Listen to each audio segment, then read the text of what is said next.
Avez-vous déjà voyagé dans l'esprit d'un génie?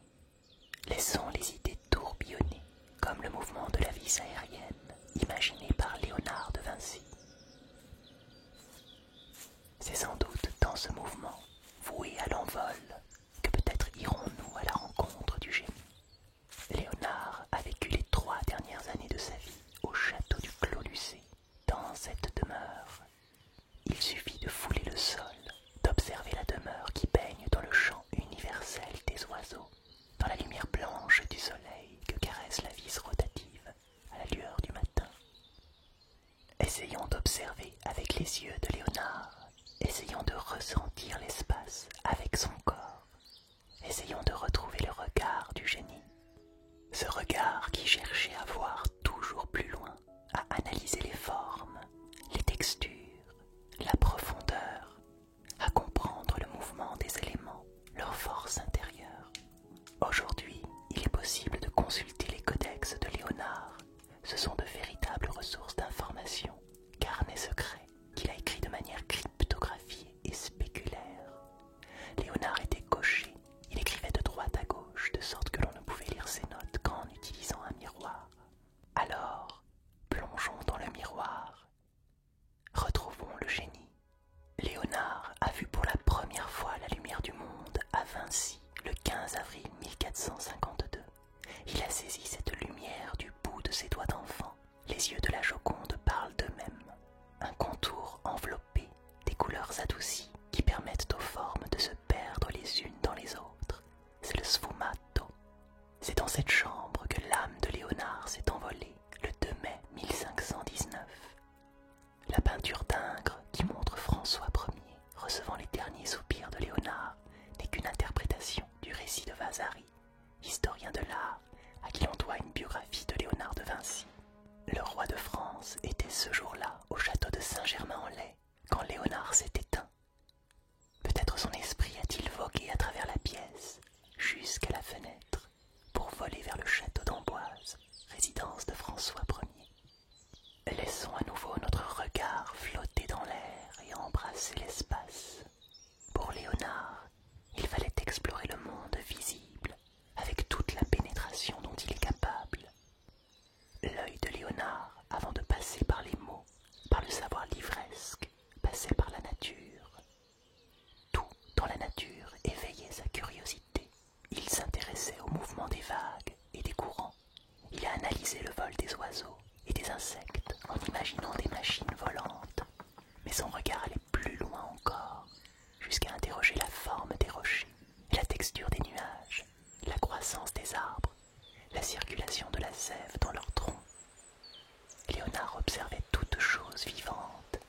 Il voulait créer des ponts, comme celui que l'on aperçoit derrière la Joconde. Il a développé plusieurs concepts d'ingénierie civile, comme ce pont à double travée, avec une passerelle inférieure pour les charrettes et une passerelle supérieure pour les piétons. Léonard a étudié tous les détails anatomiques des animaux que l'on retrouve dans ses carnets, par exemple ceux des chevaux, pour imaginer une statue équestre en bronze par Ludovic Sforza, duc de Milan, qui devait être la plus grande du monde, mais qui n'a jamais vu le jour. En contemplant ces dessins, on peut voir que Léonard dessinait rapidement sur le papier pour reproduire une forme tout en exprimant la vivacité du sujet. La spontanéité est saisie, exprimée dans sa peinture, et l'œuvre prend vie.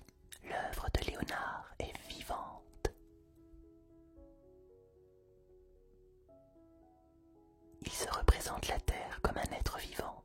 Rien ne germe là où il n'y a pas une vie sensible, nerveuse, rationnelle. Les plumes poussent aux oiseaux et changent chaque année. L'herbe croît dans les pâturages, les feuilles poussent sur les arbres et sont pour la plupart renouvelées chaque année.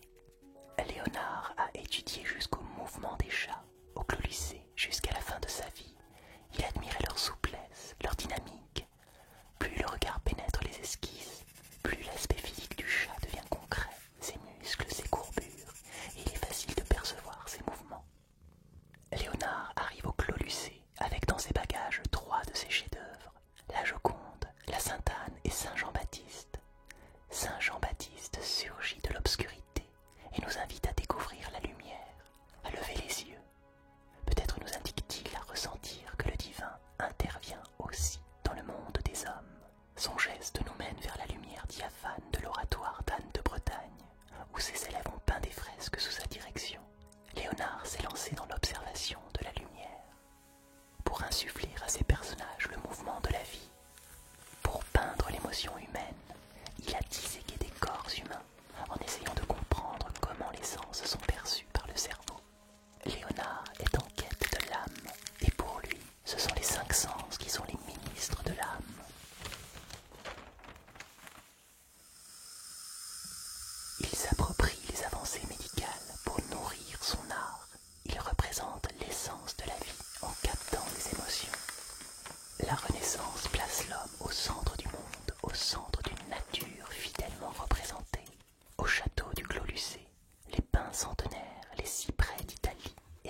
science, seule capable de représenter la beauté et de révéler les mystères de l'univers.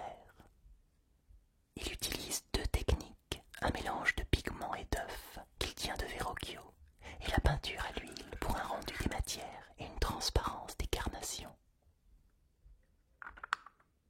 Léonard réussit à saisir une émotion à travers un demi-sourire, la douceur d'une hermine et l'œil qui est comme la fenêtre de l'âme. Il utilisait des pinceaux, mais aussi ses doigts, multipliait les couches de glacis, cherchait des effets de transparence. L'acte pictural était très long. La Mona Lisa a été peinte sur plusieurs années.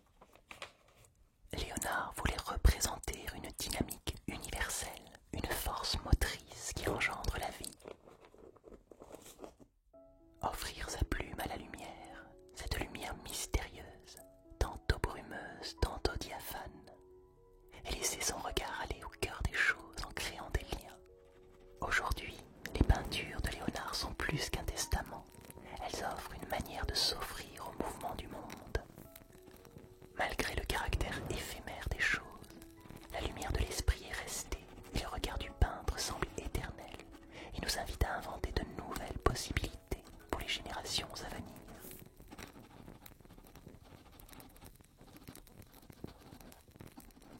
Une journée bien remplie donne un bon sommeil.